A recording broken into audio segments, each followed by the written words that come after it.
Bonjour et bienvenue sur ce podcast des femmes qui brillent et pétillent. Je suis Bénédicte et passionnée de parcours d'entrepreneuriat féminin. J'ai créé ce podcast dans le but de découvrir et de vous faire découvrir des parcours inspirants qui pourraient vous aussi vous inspirer et vous donner l'envie d'oser. D'oser créer vos projets, réaliser vos envies et franchir le cap de vos rêves les plus fous. Alors bonne écoute et bonne inspiration. Si tu écoutes régulièrement ce podcast, tu sais que normalement, je n'interviewe que des femmes. J'ai été contactée par Lisiane et lorsque nous avons échangé, il se trouve qu'elle me dit que son projet est en fait un projet à deux avec son chéri.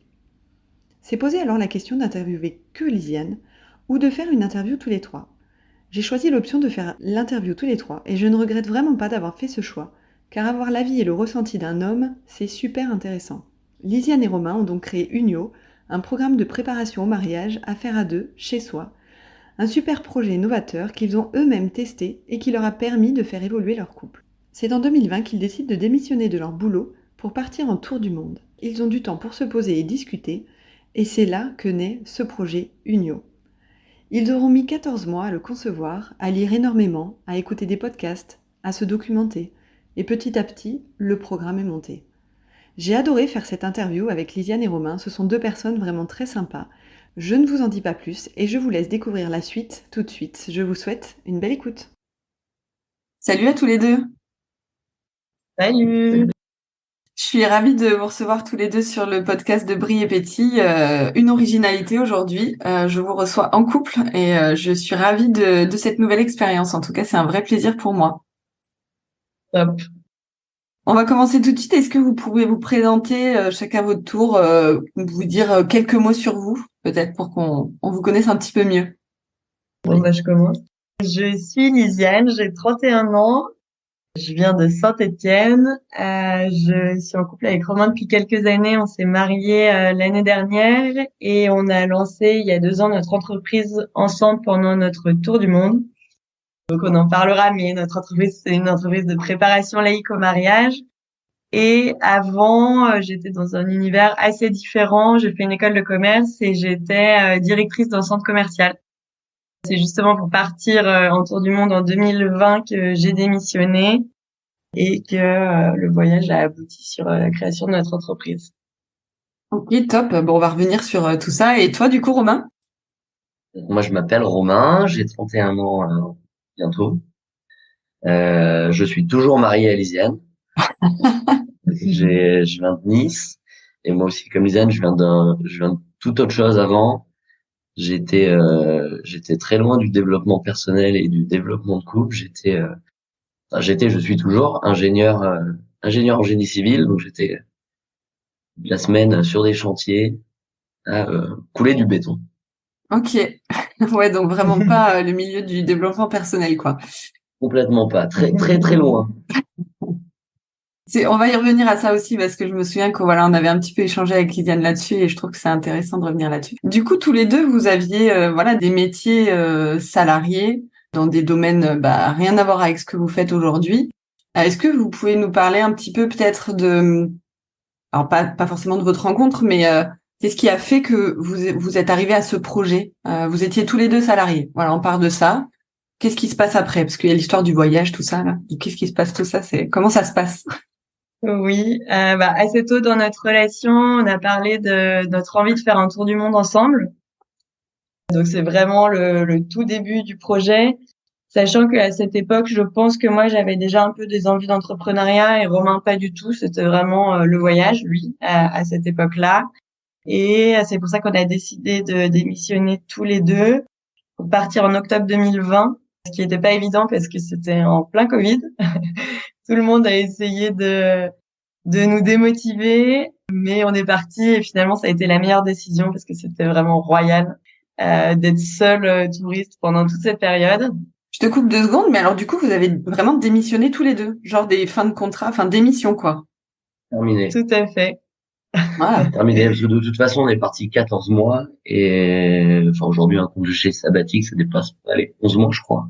Ouais. Quelque chose comme ça. Et l'idée, c'était aussi de se dire, on avait eu beaucoup de retours avant de gens qui étaient partis longtemps en voyage avec un congé sabbatique, qui étaient revenus dans le même travail qu'ils avaient quitté et qui avaient jamais réellement réaccroché et qui avaient quitté de toute façon au bout d'un mois. Ouais. Donc on s'est dit on va pas se prendre la tête. Il y a d'une part ça, et aussi ça avait un peu gâché la fin de leur voyage de se reprojeter à nouveau sur la même chose.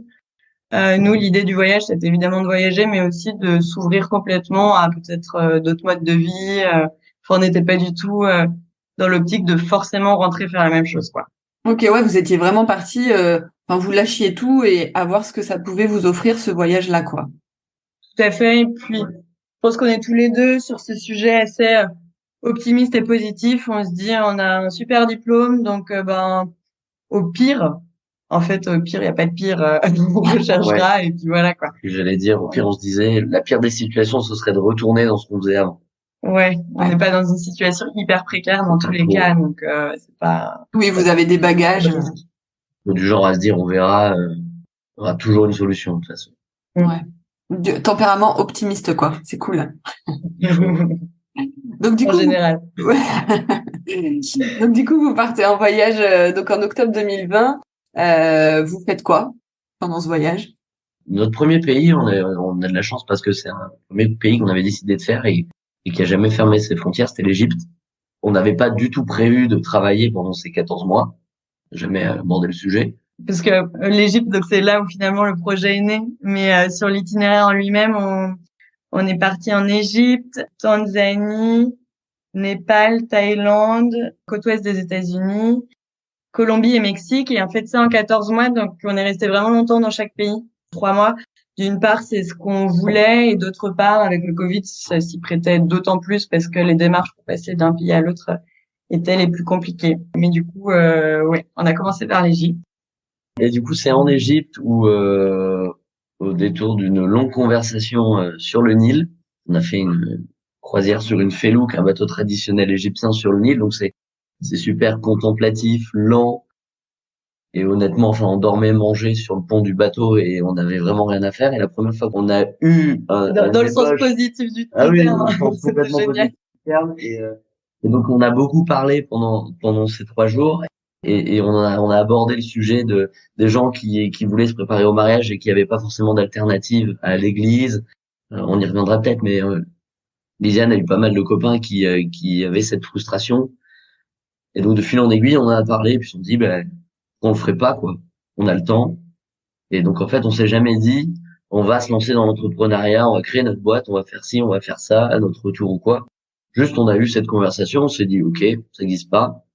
Bon, pourquoi on ne mettrait pas à profit ce temps pour bosser là-dessus et puis on verra. Ouais, c'était pas on va créer notre boîte, c'était on veut faire un petit projet à côté. On se rendait pas forcément compte de l'ampleur. Mais c'est vrai que c'est parti de cette discussion où ça faisait quelques années qu'on avait beaucoup d'amis qui se mariaient autour de nous. En majorité parce que peut-être on vient d'un milieu plutôt classique, il y avait beaucoup de mariages religieux et donc une préparation à l'église, des séances avec un prêtre pour parler d'engagement, de fécondité, etc. Et en revanche, nos potes qui se mariaient pas à l'église, je les avais souvent entendus dire, ben c'est un peu dommage qu'on ait rien entre guillemets, qu'on ait à l'Amérique un papier à signer et qu'on n'ait pas de préparation du couple en tant que tel. Donc c'est de là qu'est venue notre idée. Et puis on s'est fiancés pendant le voyage aussi, donc ça correspondait tout à fait au même moment de vie pour nous. Donc ça a été assez facile de créer en fait la préparation qu'on rêvait d'avoir en fait. Ouais, du coup vous êtes, place. ouais, voilà, vous étiez vraiment pile dans le bon moment, quoi, dans cette situation-là, quoi.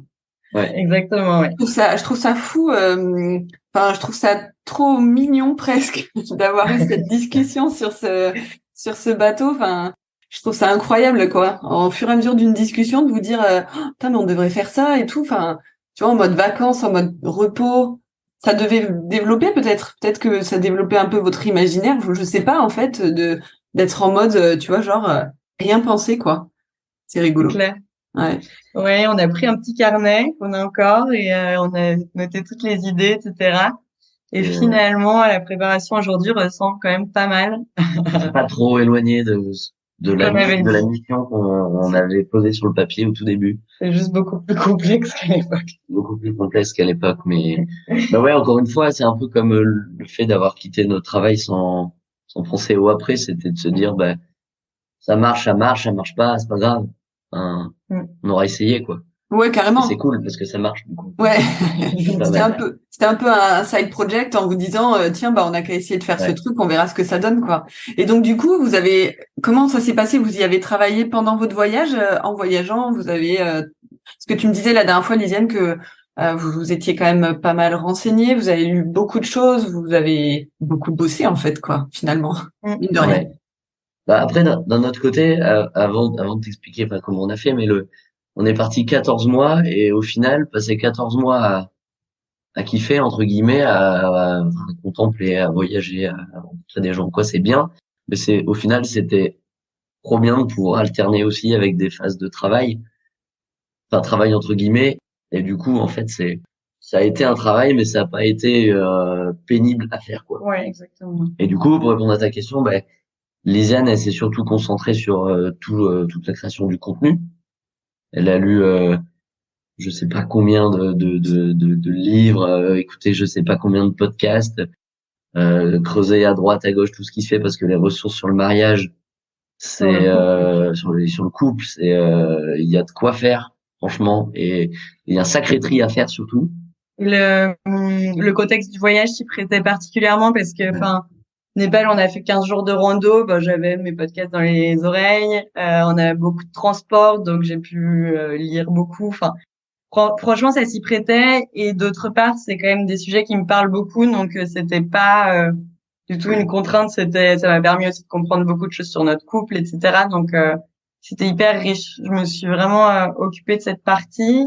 Et Romain plus. Et moi du coup plus la partie outils, la partie technique. Donc il a fallu que on n'avait pas d'ordinateur. Donc Lisanne a essayé de se faire envoyer son ordinateur, son portable de France jusqu'au Caire. Et pour la petite histoire, l'ordinateur n'est jamais arrivé. Il a passé 10 mois à la douane égyptienne, avant d'être envoyé en France, un peu cabossé, mais arrivé en France quand même. Il est toujours là, je bosse avec. Et d'ailleurs, c'est l'ordinateur avec lequel on enregistre là Ouais.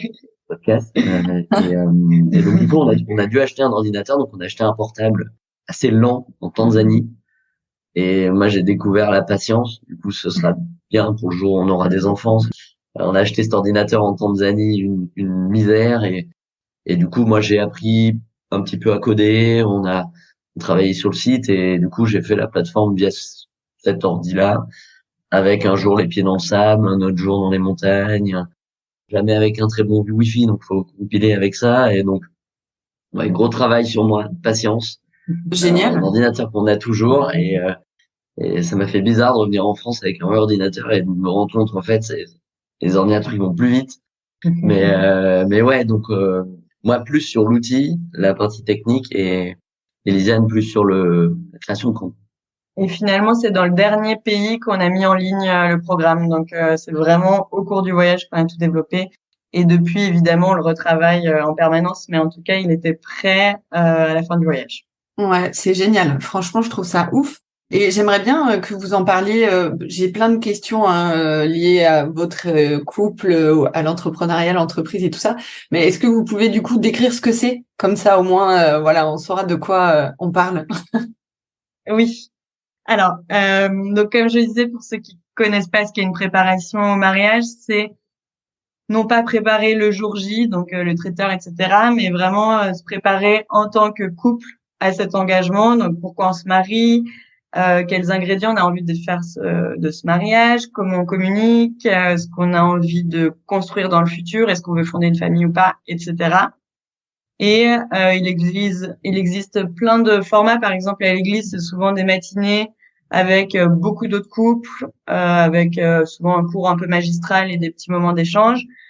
Nous, on l'a fait aussi à l'église, donc on est bien préparés.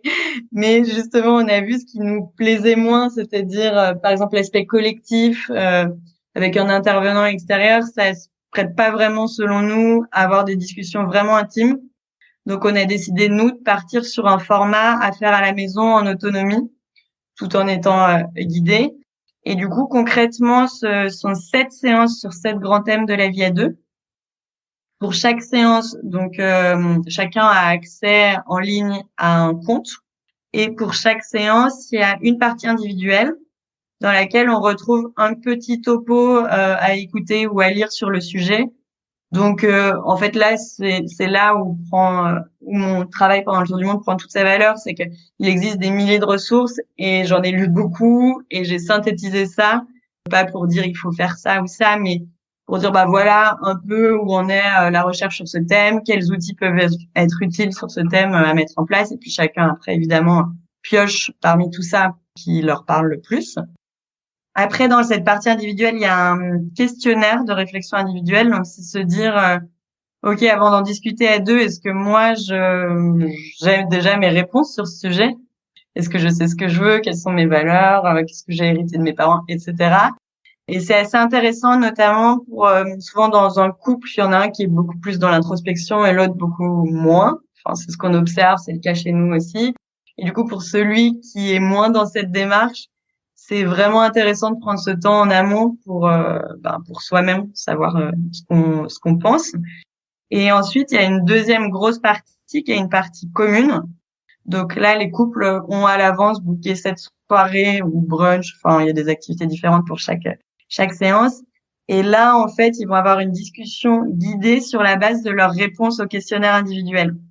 Ils vont avoir en visu leurs réponses à leur questionnaire individuel, et en fait ça va faire un fil de discussion qui bien sûr va être beaucoup plus riche parce que chaque question est un peu un point de départ, et nous-mêmes on a fait la préparation, à chaque fois on divague, ça nous fait penser à autre chose, etc. Mais en fait l'idée c'est de se dire ok, on va parler de tel sujet, par exemple la sexualité, c'est assez dur de se dire on va se dire quoi en fait. Et donc là c'est le confort de se dire on va être guidé dans cette discussion et on sera un peu allé dans le fond du sujet en étant guidé. Et après, il y a une dernière partie qui plaît beaucoup aussi, qui est une partie pour aller plus loin avec des ressources disponibles, donc des livres, des podcasts, etc. sur le thème, pour ceux qui, dans ce thème, veulent aller plus loin. Il y a aussi des petites idées d'activités à faire, de petits rituels, etc. Donc voilà comment est faite la préparation. Génial. Franchement, j'adore l'idée. Et c'est vrai que je t'avais dit la dernière fois, c'est super préparation au mariage et tout ça, mais ça donne presque envie de l'avoir hors contexte mariage, quoi. Ouais, complètement. Déjà, on a certains couples qui le font actuellement sans se marier. Après, le wording est dédié au mariage, mais en soi, les thèmes sont universels, et on voudrait vraiment à plus long terme l'ouvrir déjà à tous les couples et ensuite à peut-être d'autres moments de vie, par exemple l'arrivée d'un enfant. Mais pour l'instant, on préfère se concentrer vraiment sur les futurs mariés, mais c'est sûr que c'est quelque chose qu'on a en tête et qu'on nous demande beaucoup en fait.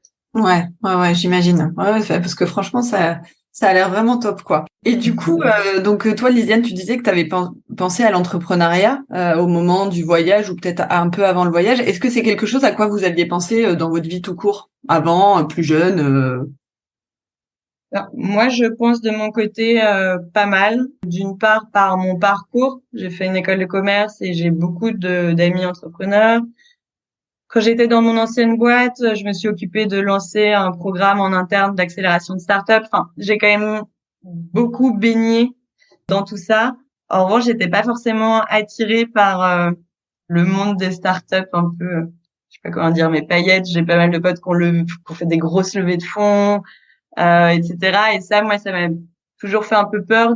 Moi, ma vision de l'entrepreneuriat, c'est quelque chose de plus petit où on garde beaucoup de liberté et un peu à l'ancienne quand on essaie d'être rentable, pas du tout forcément de lever des millions. Mais c'est quelque chose que j'avais en tête depuis un moment, alors que Romain, je pense beaucoup moins. Ouais, moi c'est complètement l'inverse. C'était alors moi j'en ai jamais eu dans mon entourage des start-upers ou entrepreneurs. Moi ma vision c'était clairement si t'es start-upper entrepreneur, c'est que tu veux lever des millions, t'es à la Silicon Valley, tu fais 80 heures par semaine, et je me suis en fait jamais posé la question parce que je me suis jamais dit tiens, ça pourrait être moi. Enfin, peut être entrepreneur sans faire tout ça. Tu peux être, comme disait Lisanne, un petit entre guillemets entrepreneur où en fait ta petite boîte, voilà ta petite vie, t'essayes de faire marcher ta boîte et t'es pas sur BFM Business. Je me suis jamais vraiment posé la question et on s'est jamais finalement posé la question avant de rentrer en fait de tour du monde. D'une part, et Je on a trouve encore un peu de mal aujourd'hui à dire qu'on est entrepreneur. On peu de mal, a mis longtemps à le dire. On était là, on a un petit projet.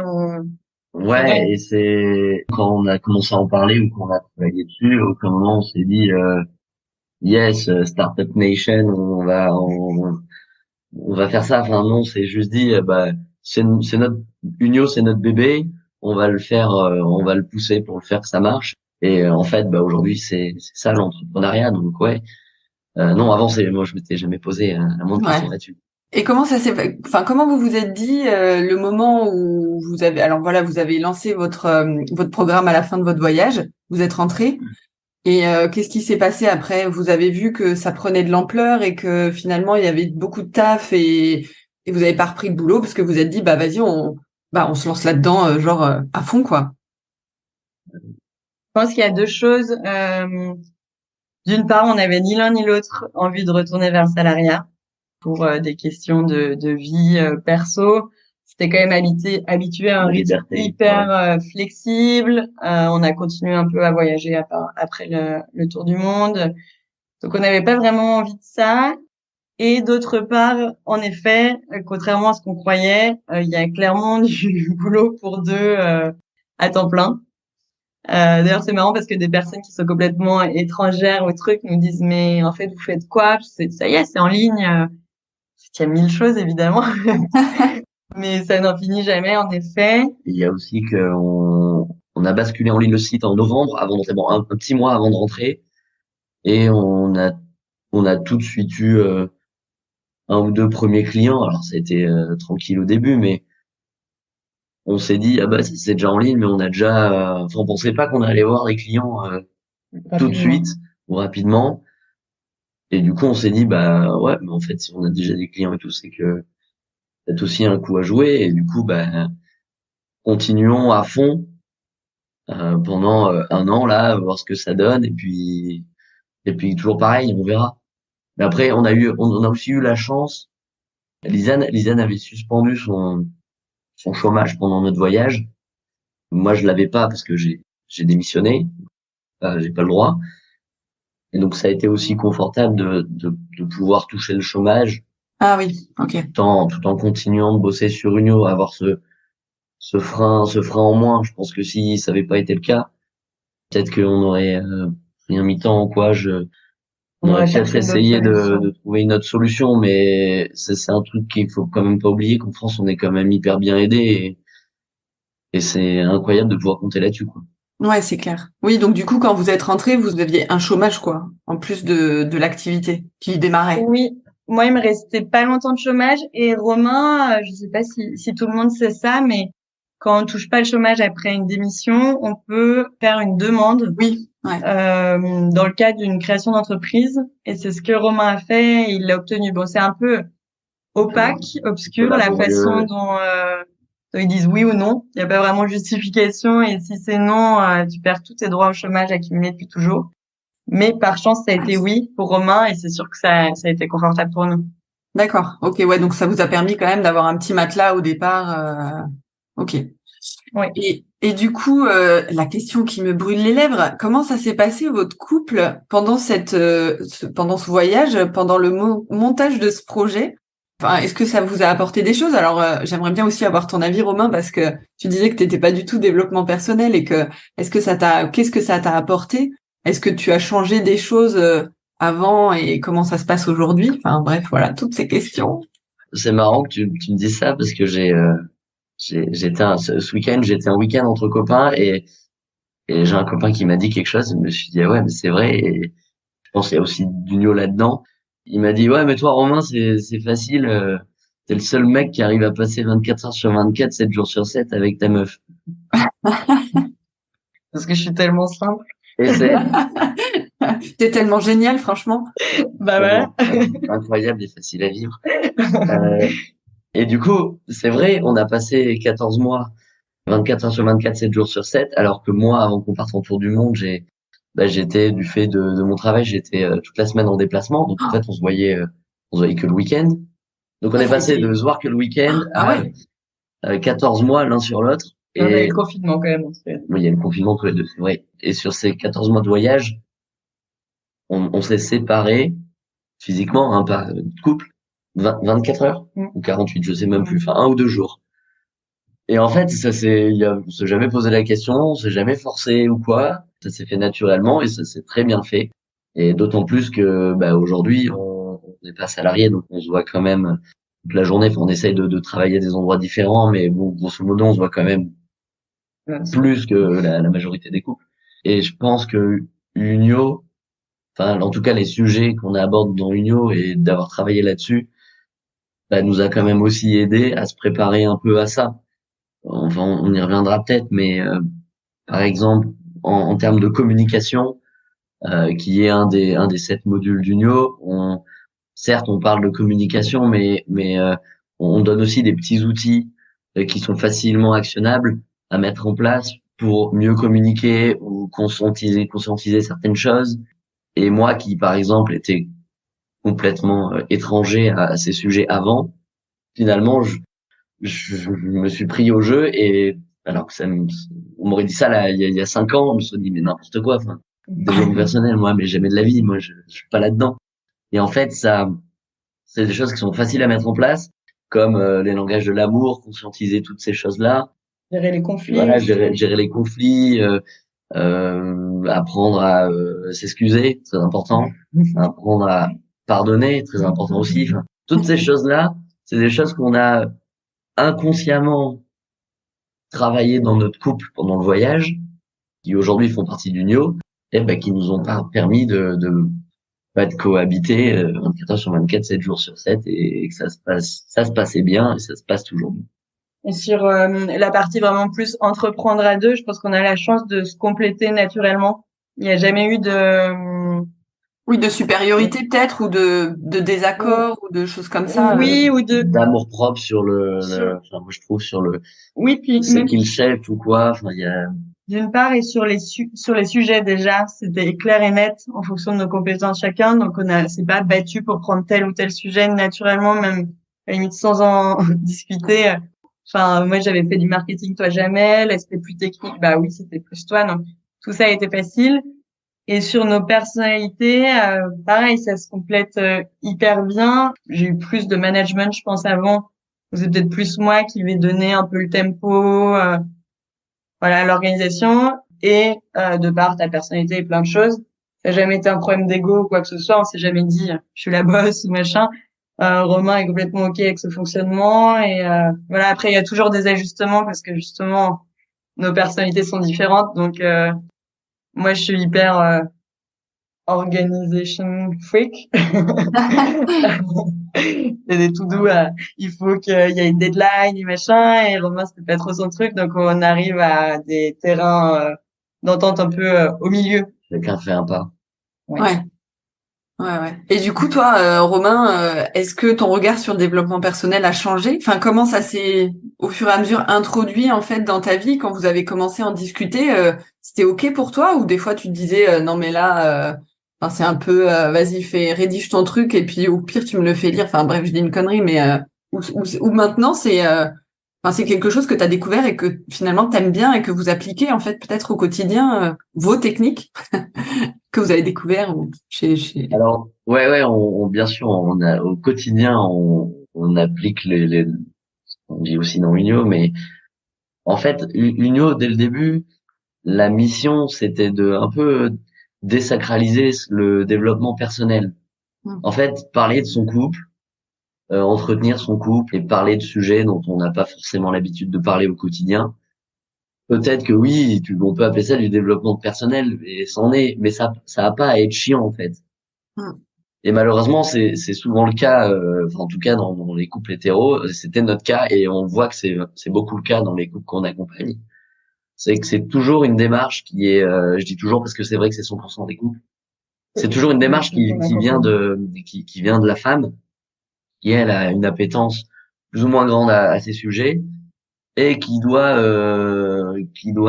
traîner son copain ou son mari, allez, ah, vas-y, dis ça, intéresse-toi à ça, machin, et c'est lui qu'il faut convaincre en fait.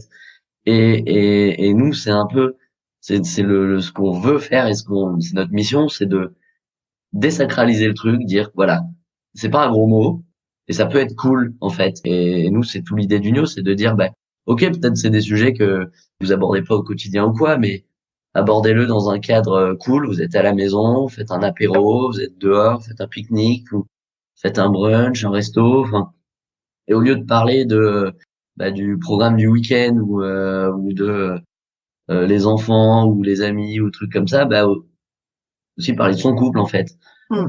Et en fait, c'est tout notre objectif. Donc ouais, au début, moi, j'ai jamais eu d'appétence pour ça, je connaissais même pas et j'avais peur vraisemblablement de ça, parce qu'avant qu'on fasse Unio, on avait peut-être eu, je vais pas le souvenir, mais on a peut-être eu des discussions sur Justement, notre moi, le couple. souvenir que j'en ai, c'est qu'il y a certains points que j'essayais d'aborder, qui m'intéressaient, où Romain bottait un peu en touche, ou, enfin voilà, ramener plus tard, et j'ai été hyper surprise que dans le cadre d'Unio, dans les séances, je le redécouvre un peu et que le fait justement d'avoir eu ce moment de réflexion individuelle avant la discussion, etc., était beaucoup plus à l'aise et plus ouvert à tout ça.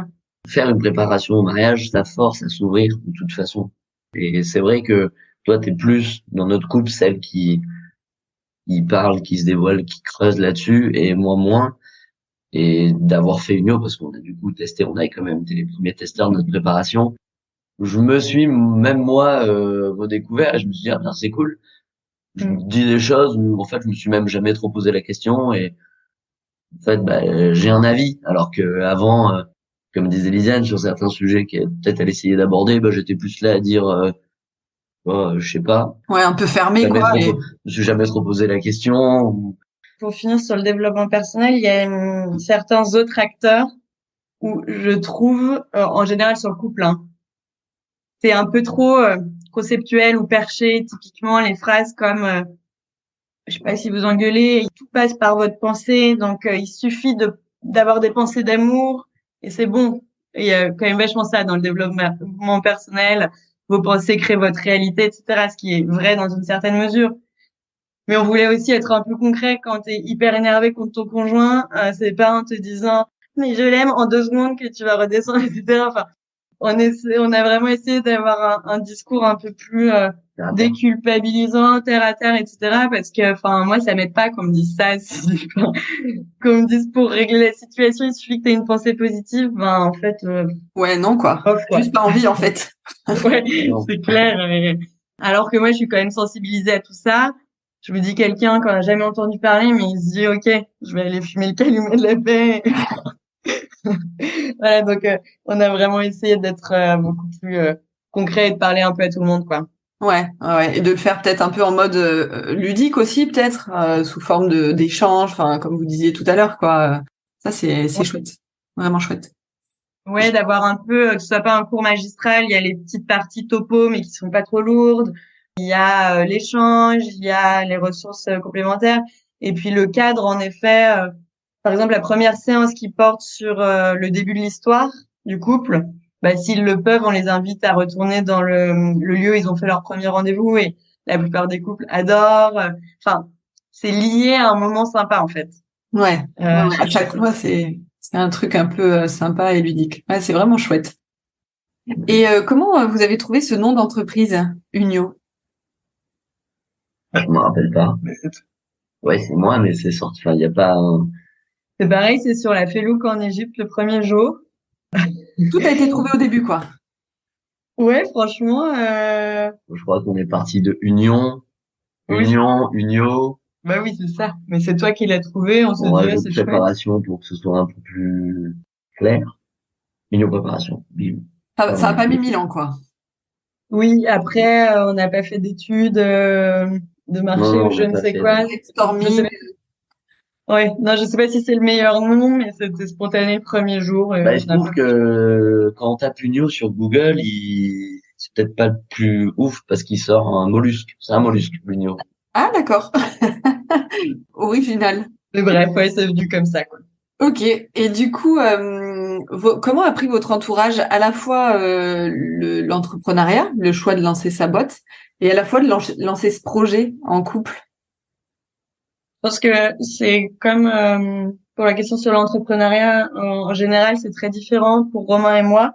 Parce que moi, du coup, j'ai enfin, franchement, la majorité de mes amis qui sont entrepreneurs, donc c'était chouette. On a eu beaucoup de soutien, de conseils d'amis qui réussissent bien.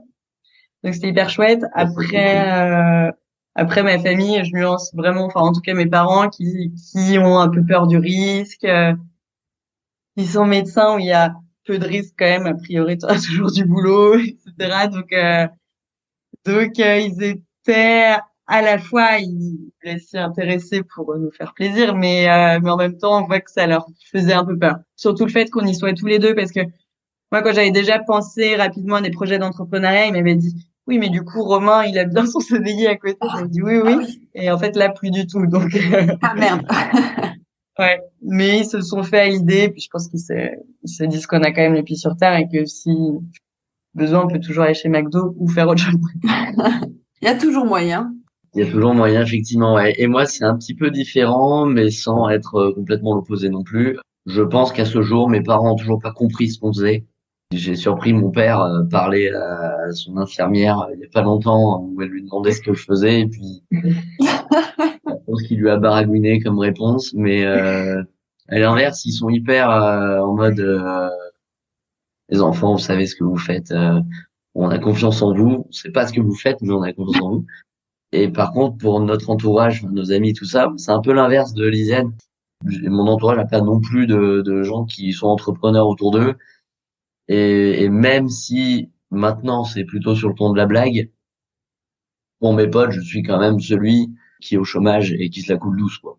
Ah ouais. C'est un peu pénible. C'est un peu pénible parce que je pense qu'ils se rendent pas compte de, certes, on a plus de flexibilité qu'un salarié, mais pas d'accord pour dire que, en fait, on se la coule douce et qu'en fait, c'est moi, à mon sens, c'est plus difficile et moins confortable. Et c'est quelque chose qu'ils ont peut-être moins, On a du mal à qu'ils ont comprendre. peut-être du mal à comprendre encore. Ouais. Ouais, ouais, c'est clair. Et pourtant, ouais, en fait, toute la partie invisible représente énormément de taf, quoi. Complètement. Et même si on me demande une semaine, quelqu'un qui est en dehors de tout ça, j'aurais du mal à lui dire ce qu'on a fait pendant autant d'heures. Parce qu'en fait, il y a plein de petites choses qui sont pas visibles, etc., mais en fait, qui demandent énormément de temps, quoi. Ouais. Ouais, ouais. Non, non, mais clairement, enfin, moi, c'est vrai que j'ai pas de doute là-dessus. Et aussi, vous avez quand même, mine de rien, la préparation de ce programme, ça devait être un boulot de fou quand même, hein. Donc, vous avez énormément bossé là-dessus aussi, à ce moment-là, quoi. Comme disait Lisiane, la plupart se disent, bah, votre programme, il est fait, enfin, va où votre argent que vous dépensez, Ouais. et ouais, ils se rendent pas compte à quel point il y a du boulot et qu'à deux, on a suffisamment de travail. On est largement très occupé, quoi. Et Ouais. d'autant plus que c'est quelque chose d'hyper nouveau en France, donc on a un énorme travail d'éducation, en fait. Quand les gens vont se marier, ils vont directement regarder une robe et un lieu, et pas spontanément ça, à part évidemment ceux dont les amis se marient à l'église et donc qui se disent ah tiens on va rechercher, mais pour l'instant c'est une micro partie, et donc il faut aller parler à tous les autres qui en ont jamais entendu parler et leur dire écoutez c'est chouette de faire une belle fête mais il y a pas que ça, voilà ce qu'on propose. Et donc ça c'est une énergie folle quoi. Ouais, ouais, de faire connaître le concept, Mm. et tout ça, ouais, ça doit représenter pas mal de boulot, quoi. Ouais. Ah ouais, clairement.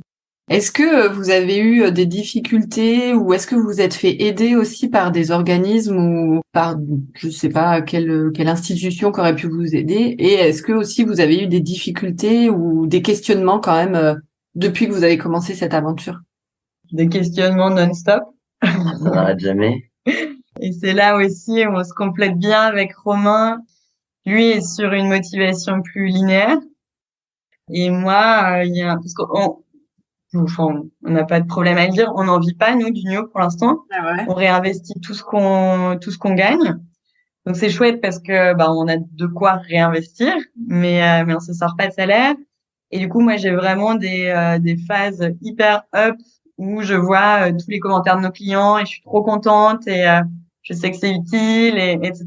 Et puis il y a des phases où je me dis mais tout cet investissement, c'est dur quoi de se dire que pour l'instant on peut pas en vivre. Surtout que dans l'entrepreneuriat, il y a toujours cette notion de durée. Nous, ça fait même pas encore 3 ans, donc c'est entre guillemets fréquent pour un nouveau projet comme ça de pas être rentable si on inclut les salaires, etc. Et en même temps, ça paraît hyper long quand on est dedans. Enfin, moi, je me dis, oh là là, on a fourni tellement de travail, etc.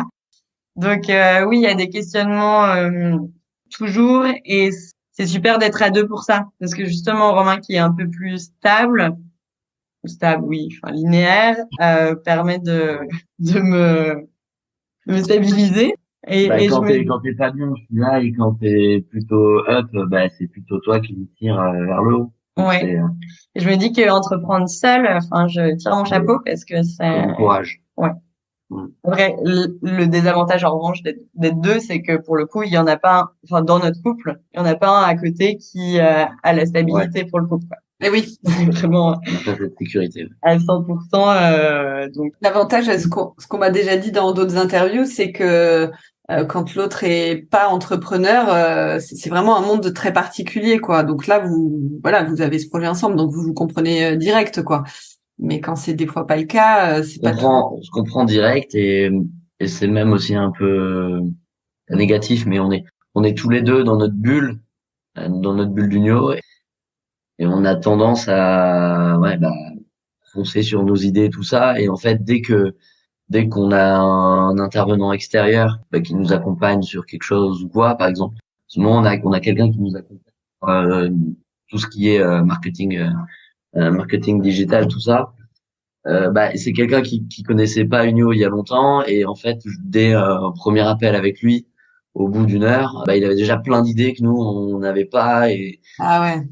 Et ouais. on a tendance, le fait d'être tous les deux dans l'entrepreneuriat et dans le même truc, se renfermer sur nos idées, et en fait d'avoir des gens qui viennent de l'extérieur, ça nous aide vraiment à pouvoir avoir des nouvelles idées, et puis tester plein de nouvelles choses. Donc ouais, pour répondre à ta question, on a été accompagné, on est accompagné là-dessus. plus par des freelances que par des institutions pour l'instant. Ouais. C'est ça, ouais. Institution, pas grand monde.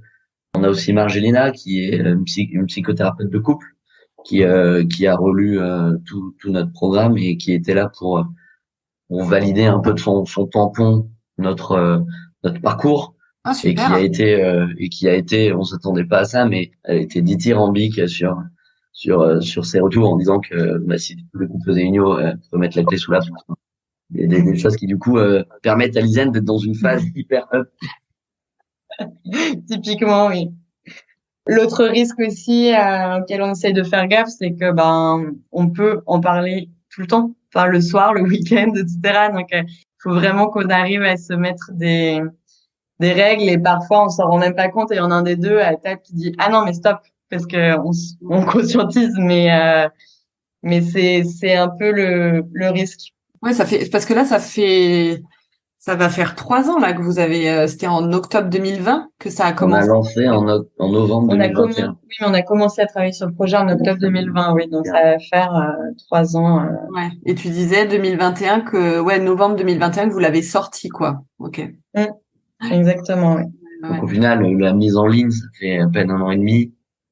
Oui, On c'est pas disait beaucoup. tout à l'heure, il y a peu d'entreprises qui sont rentables Ah oui, non, pendant c'est 3 ans, donc bon. Mais c'est vrai que c'est hyper long, quoi. ouais. Non, mais c'est vrai que ça fait pas beaucoup encore. C'est vrai que ça, cette histoire de, alors j'aime bien poser la question l'équilibre vie pro vie perso, mais vous du coup, alors c'est tout le temps mélangé, hein, l'entrepreneuriat c'est du H24, mais alors vous en puissance 1000 quoi, parce que vu que vous êtes tous les deux dans le projet, pour déconnecter, ça doit pas toujours être évident quand même, hein. En effet, oui. À la fois, il y a cette flexibilité où on peut travailler partout, n'importe quand, mais c'est aussi le danger. Pour l'instant, on peut pas se permettre, par exemple, de ne rien faire du tout le week-end. Enfin, c'est le problème que rencontrent beaucoup de personnes avec les réseaux, etc. Plus répondre à nos clients s'ils ont une question, ça c'est plus commun. Mais bon, faut essayer de le limiter au max. Et oui, surtout entre nous, c'est de se dire, quand c'est l'heure des repas, le week-end, on essaye de pas en parler, quoi. Et ouais. Bah oui, oui, non, mais c'est sûr. Sinon, à force, D'autant plus on peut pas se raconter nos journées le soir.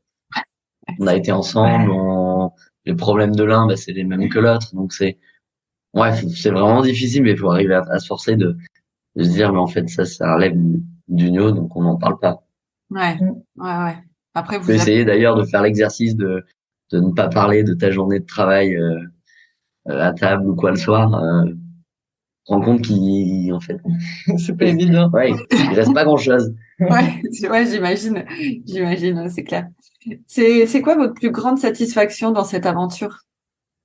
Les avis, moi je trouve. Ah non, il y a deux choses, je dirais deux choses. Je disais voir à quoi ressemble l'Unio maintenant. Bon, on voit pas des fleurs, mais c'est ouf le travail qu'on a fait, je trouve, alors qu'on vient pas de là, de base. Et le deuxième, c'est de voir tous les retours positifs qu'on a.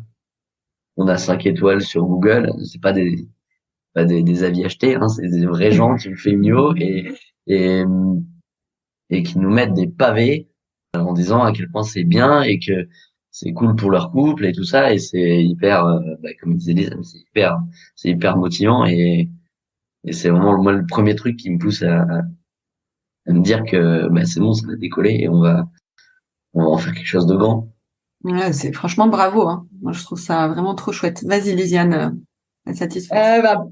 Moi, je dirais les avis aussi. C'est à chaque fois, on est trop content, quoi. Ça peut nous refaire la journée, voilà. Et l'autre chose, moi, je dirais la courbe d'apprentissage.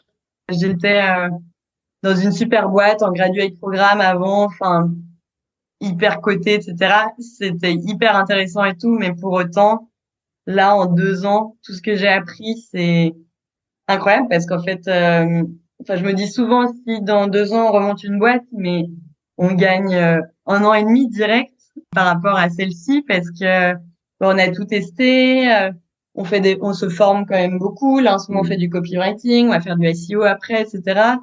Et puis surtout, on a mis les mains dans le cambouis et on a appris tellement. C'est un peu une phrase bateau, mais c'est dingue à quel point c'est vrai et surtout, enfin, qu'on entreprenne dans n'importe quel domaine, c'est des choses qui sont hyper transposables, tout ce qu'on a appris. Donc ça, c'est hyper chouette, même si jamais un jour on décide pour je ne sais quelle raison d'arrêter Union, ce que je ne souhaite pas, moi, c'est ça que je retiendrai, quoi. Ouais, ouais, ouais. Vous avez plein de bagages et vous avez appris énormément. C'est des expériences de fou, hein, quand même, hein, franchement. Puis d'autant Ouais. plus enfin, cette entreprise qui est géniale, quoi, je trouve. Donc vous avez tout Merci. fondé tous les deux tout seuls et tout ça. Franchement, c'est super. J'aime beaucoup. Merci. Si vous aviez une erreur à ne pas faire, peut-être quelque chose que vous avez fait que vous regrettez aujourd'hui, est-ce qu'il y en aurait une ou pas, hein, peut-être? Moi, je parle pour moi parce que je m'occupe plus de la partie marketing. En fait, on a attendu que le produit soit fini pour commencer à créer notre communauté. Et en fait, si c'était à refaire pendant tout le temps où justement je créais le contenu, etc., j'aurais en parallèle commencé à créer une communauté, à donner de la valeur, etc., pour ensuite faire le lancement plutôt que l'inverse, parce que là, on est arrivé avec un produit auprès de gens qui nous connaissaient pas, qui n'avaient jamais entendu parler du truc, etc. Ça, c'est le gros point, je pense. Hyper intéressant, hein, Et de faire un peu de teasing et de raconter un peu l'histoire aussi. C'est vrai que ça, c'est vrai, ouais. ouais, ça et l'autre chose, je pense qu'on a, mais bon, c'est assez naturel, je pense, pendant la première année, on a un peu fait plein d'actions à gauche à droite sans trop mesurer ce qui fonctionnait, ce qui fonctionnait pas. Et là, notamment avec l'aide justement de freelance, on a essayé de rationaliser un peu les choses et de mesurer un peu chaque étape des conversions diverses. Et c'est quelque chose que je pense qu'il faut faire plus en amont. Ouais, moi du coup c'est peut-être un peu plus technique parce que c'est relatif à la plateforme et au site internet qui est un WordPress. C'est qu'en fait au début moi je me suis vachement limité à essayer d'utiliser des outils gratuits et où en fait on se retrouve vite limité à devoir de toute façon passer sur du payant et à perdre un temps incroyable à changer tout ça alors que quand je vois ce que maintenant on dépense en marketing et que moi, enfin il y a un an, j'ai peut-être fait l'économie de 20 balles par an. Je me dis, à un Est-ce que moment donné, on veut faire quelque chose, on veut faire quelque chose de bien. Bon, bah, il faut mettre peut-être un peu d'argent là-dedans, quoi, au lieu d'aller toujours chercher le truc gratuit, qui est tout à fait faisable, mais du coup, où on perd plus de temps qu'on en gagne, in fine. Je pense que c'est lié aussi à notre état d'esprit de l'époque. Si on Oui, s'était dit on monte une boîte, bon bah c'est normal d'investir un peu ouais, d'argent. Là, c'était vraiment on fait un petit projet et on n'avait pas pensé à investir un seul euro. Donc je pense que oui. c'est lié à ça, mais c'est vrai que finalement ces petites économies ça t'a fait perdre un temps fou alors que c'est pas à l'échelle quoi. Et après, peut-être, mais toujours pareil, quand t'es dans une optique de pas forcément en faire un business au bout de ta vie, c'est difficile de mettre l'argent là-dedans, mais euh, peut-être essayer de se former plus tôt. On se retrouve à aujourd'hui se former sur du SEO et du copywriting, alors que c'est quand même être formé sur ces choses-là, c'est game changer dès qu'on met en place les outils qui existent pour ça en fait. ouais, vous préférez vous former que prendre quelqu'un qui vous le fait ou qui vous aide à ouais. Moi, c'est un peu notre vision depuis le début, c'est d'essayer Faire les choses par de faire soi-même. de faire les choses par soi-même parce qu'en fait, quelqu'un nous fait une mission, on reste hyper dépendant à terme de cette personne et surtout on n'a pas appris. Donc je trouve ça chouette là par exemple pour nos campagnes pub, on est avec quelqu'un et c'est un peu un mix entre de la formation et de la prestation de service, c'est-à-dire qu'on fait ensemble. Donc c'est bien fait, mais on a les mains dedans nous aussi. Après, il y a des sujets qui sont bien plus spécifiques. Je sais pas, on a fait une mission par exemple de relations presse. Bah là, c'est une vraie mission parce qu'on va pas être à côté d'elle à regarder, envoyer ses mails aux journalistes, quoi. Donc ça dépend ce qui s'y prête ou pas et aussi là où on a envie d'apprendre ou pas. Par exemple, là, ce qu'on va faire en SEO, c'est aussi de la curiosité, de se dire que ça nous servira plus tard. Donc ça dépend un peu des sujets, mais globalement, c'est un peu plus notre philosophie d'essayer d'apprendre quoi en même temps. Ouais, ouais, c'est chouette. Et comment vous vous voyez dans 5 ans? Question qui tue, des fois. La Silicon Valley a levé des fonds. Non, je déconne. Non, moi je vois surtout pas forcément une situation, mais enfin pas forcément un truc précis, mais qu'on ait toujours de la souplesse et du temps, enfin, qu'on ait plus de temps pour nous, et tout en travaillant sur Unio et qu'Unio est vraiment pris et qu'on accompagne suffisamment de gens pour s'en dégager un salaire et que du coup bah Unio soit quelque chose de pérenne qui dure dans le temps et puis qui puisse continuer d'accompagner des couples. Mais je pense qu'on n'a pas une ambition démesurée, juste arriver à avoir parlé à tous les couples que ça peut intéresser, que ça nous permette, oui, d'en vivre et de garder cette flexibilité au quotidien, quoi. Et développer d'autres programmes, hein? Ouais, Et oui, de oui, développer bien carrément, sûr oui. d'autres programmes comme l'arrivée d'un premier enfant, tout ça. Et puis, je pense quand même se faire, enfin, embaucher pas une grosse équipe, mais peut-être sur les sujets marketing, au moins une Ouais. personne. Voilà, être un peu plus à l'aise pour pouvoir s'entourer. Hmm. Quel conseil vous pourriez donner à des personnes qui voudraient se lancer dans l'entrepreneuriat ou autre projet mais qui n'osent pas? Allez-y! Après, c'est facile à dire parce que tout dépend des profils, etc. Mais moi, je trouve que le risque, finalement, il est pas fou, quoi. Enfin, C'est un peu d'argent de risque. ouais, et encore, ça dépend des projets. Oui, il faut quand même avoir mis de côté pour vivre pendant cette période ou trouver d'autres solutions avec les ruptures, quoi, etc. Mais le pire des cas, c'est quoi? C'est de revenir à sa vie d'avant, quoi. Donc, je sais pas, moi, je trouve qu'on entend beaucoup de gens dire, ah, j'aimerais trop, mais je peux pas. Et quand tu creuses le pourquoi tu peux pas, en fait, si, tu peux. Bah, surtout en France où on a quand même plein de choses qui sont en place que bon, pas forcément tout le monde connaît, mais il y a plein de choses qui sont faites pour accompagner la création d'entreprise, de la reprise d'entreprise, qu'il n'y a pas aux États-Unis. Et pourtant, aux États-Unis, enfin, ils sont lourdés du jour au lendemain. Ils ont pas de, il y a pas de chômage, il y a rien, mais ils sont juste dans un mindset où en fait ils se lancent et ils font. Et en France, on est peut-être trop à freiner sur là-dessus, peut-être plus frileux là-dessus. Je pense qu'aussi les mentalités malgré tout évoluent et se dire que ben en fait ça se revend aussi ce type d'expérience. Si jamais on se dit c'est pas pour moi et je retourne par exemple vers le salariat, il y a quand même de plus en plus de boîtes qui se disent ah c'est génial ce qu'il a fait quoi, même si ça a pas été un énorme succès etc. Mais justement quand on disait l'apprentissage c'est vrai. Donc moi je trouve que le risque est quand même très limité. Après chaque situation est différente. Donc, Oui, c'est pas un trou dans un CV, c'est complètement valorisable sur un CV pour retourner vers le salarié après, au cas où. Hmm. Ouais, complètement. Je Donc suis, allez-y. je suis complètement d'accord avec vous. En avant-dernière question, j'avais envie alors je sais pas trop comment la poser, comment tout ça, mais qu'est-ce que vous pourriez dire que ça vous a apporté dans votre couple, en fait, finalement, tout ça que vous avez testé sur vous, dans votre couple, et puis même peut-être personnellement. Alors on en a déjà un petit peu parlé tout à l'heure, on l'a un petit peu évoqué, mais si vous aviez quelque chose peut-être à rajouter là-dessus, je vais encore vous envoyer des fleurs, mais je trouve que c'est vraiment chouette d'avoir réussi. Après j'arrête, hein, d'avoir réussi Non, mais c'est bien, hein. à monter ça ensemble et franchement, enfin vous paraissez vraiment trop mignon, enfin d'avoir créé ça ensemble et d'avoir eu l'ouverture d'esprit de créer ça. Franchement, je suis impressionnée.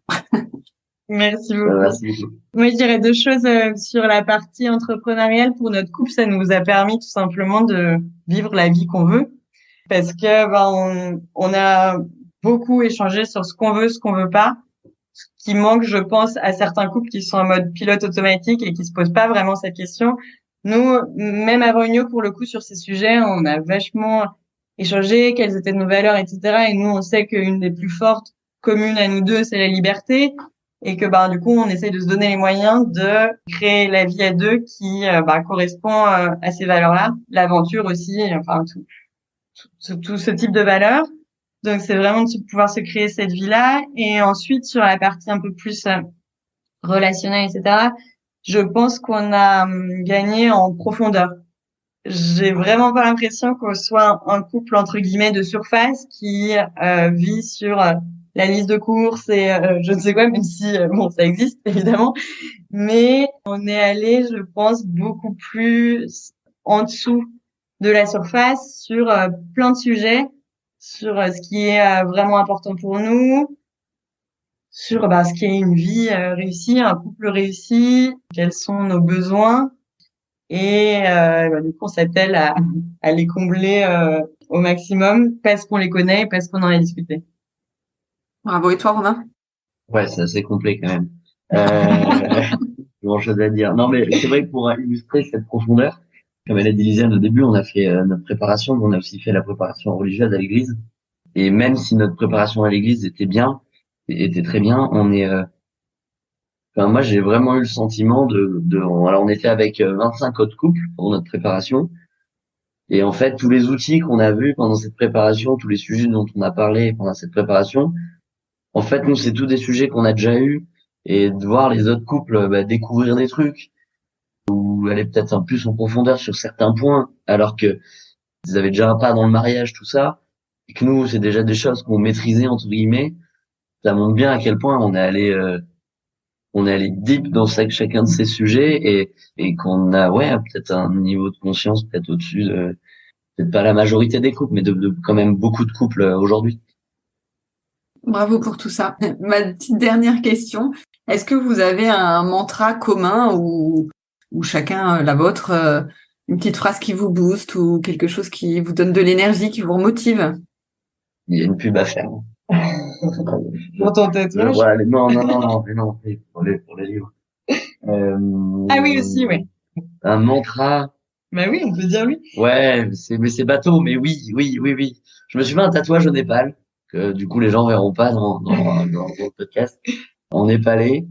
Donc on n'est pas vraiment sur la traduction, mais normalement. Normalement, ça veut dire. Devrait être bon. Normalement, ça devrait être bon, mais non, j'ai envie de le croire. La chance sourit aux audacieux. Et depuis, j'ai écrit un roman pendant le voyage aussi, parce que justement, je voulais pas être 100%, on voyageait ensemble, on vivait ensemble, on avait une montée d'un boîte ensemble, je voulais avoir un truc qui m'appartienne. Donc, le roman s'appelle La chance sourit aux audacieux, donc on partage quand même bien ce mantra. Et ce qui est important, je trouve, derrière ça, c'est que, typiquement pour le voyage, le nombre de personnes qui nous ont dit, ah mais vous avez trop de chance de faire ça, etc. Mais De la chance. c'est pas de la chance, en fait. Juste, on avait envie, on s'est donné moyens, on a mis de l'argent de côté. Et surtout, enfin, pour l'exemple du voyage, on a croisé des gens qui vraiment avaient un SMIC avant, enfin, qui étaient pas les mieux lotis, entre guillemets, mais juste, ils se sont donné les moyens. Et moi, je trouve que c'est vrai pour plein de choses dans la vie. Donc, vous avez trop de chance, on en a un peu marre de l'entendre parce que, Complètement. donne-toi les moyens et prends des risques. Parce que oui, risque zéro, résultat zéro, souvent, mais bon. Ouais, franchement, trop d'accord avec vous. Bah, écoutez, merci beaucoup pour cette interview passionnante. Franchement, c'était vraiment super de vous avoir tous les deux et d'avoir répondu à toutes ces questions. Merci beaucoup et longue vie à Unio et tous les projets derrière en tout cas. Merci. beaucoup, c'était hyper sympa. C'était On a beaucoup de passé un temps. super moment. Ouais. Ouais. Si vous avez aimé ce podcast, n'hésitez pas à me le faire savoir. Je vous dis à bientôt pour un nouvel épisode.